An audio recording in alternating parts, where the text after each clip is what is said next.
Shi No Numa is regarded as one of the easiest maps in Zombies history, if not the easiest. And it's been remastered over the years through BO1, BO3, and another game that we won't talk about.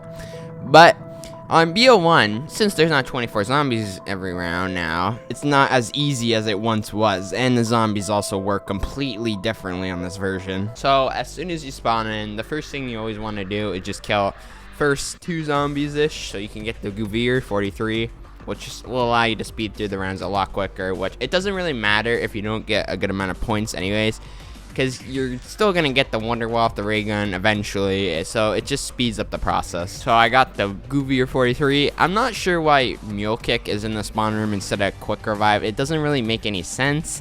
At least on BO3 they changed it though, but I don't get why Quick Revive has to be in one of the huts. But in saying that, Mule Kick is still pretty useful on this map because it allows you to get the Wonder Wall off the ray gun and a speed weapon such as the dual wield CZ75s, which I really know if they crash your game still. I'm pretty sure Plutonium fixed that. Or you could get the ballistic knife if you want to be safe. And when I have turned on the graphical content, because it's not that I think like me killing a zombie or knifing it is violent. No, I don't even think that's violent at all, like seriously. But I turned it down because I'm pretty sure it boosts your FPS just a little bit. Also, it extends reset on this game, which does not even matter. I'm not getting around 200 on this game. Or am I? Yeah, I'm not. I then swap out my Guvir 43 for the Thompson, which obviously is a really good wall buy. The reason I don't swap it out for my M1911 is because it is kind of a good weapon to just get speed from. So in case I was gonna get cornered, I could easily just speed through the zombies and not die. I then get my first dog round on round 5, which the dogs really haven't changed at all. Well, they're actually kind of easier to deal with. On World at War, they're way scarier because they make it so your health regenerates slower, which can lead to you downing in 2 hits. I then open up the comm room hut and I managed to get Juggernog, which is really good to get as your first perk. And it's really good to get in this hut because this is where the strategy is on BO1. I then get the points I need to buy Jug, and then I buy Jug, of course. So I just camp in this room for round 6 so I can build up my points, get enough points to open up the rest of the huts and get my perks. So after I completed round 7, I had a really good amount of points, so I made my way over to the storage hut, opened it, and got Speed Cola, which is really good, of course. If you keep the fishing hut door closed, then you'll have a pretty good time with the high round strategy, which is not to be confused with the comm room strategy that I showed you. That's the early round. I then made my way back to spawn, bought Mule Kick, and then managed to get Monkey Bombs, which was really good. And on my next hit after that, I managed to get a speed weapon, that being the ballistic knife, which was really good. That meant I could traverse around the map really fast. After finishing up my second dog round, I get the ray gun on round 10, which is really good.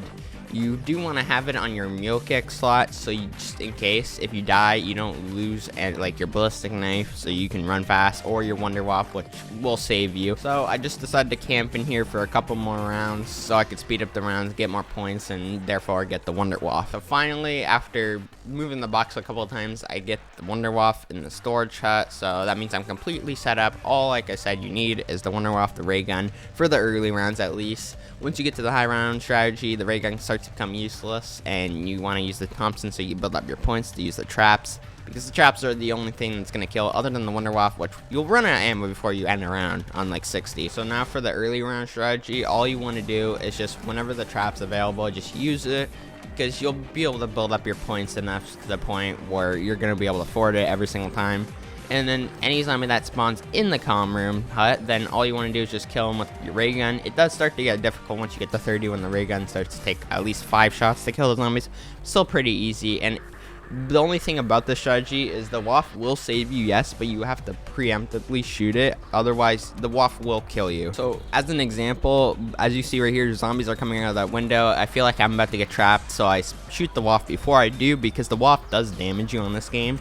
So I'm pretty sure it does about 100 damage to you if it hits you, which is very bad. The zombies will hit you a lot if you get trapped in the corner, and you're just going to die to the Waff, so you have to preemptively shoot it, like I said. And whenever I would get more bouncing Bettys, I would just place them in this corner here, just so for the later rounds, if I ever need ammo, or I need a max ammo, and I don't have that much ray gun ammo, I can just bring a horde of zombies to the bouncing Bettys, and it will kill all of them. If I ever got a dog round while I was running this strategy, all I would do is just run over here so the dogs don't spawn near the bouncing Bettys that I was placing for the later rounds when I run out of ammo.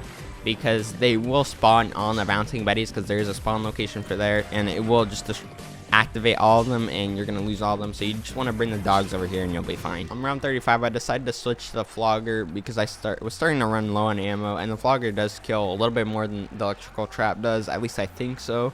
Plus the flogger trap also has 2 power boxes, so you can activate it twice before it recharges, which is crazy.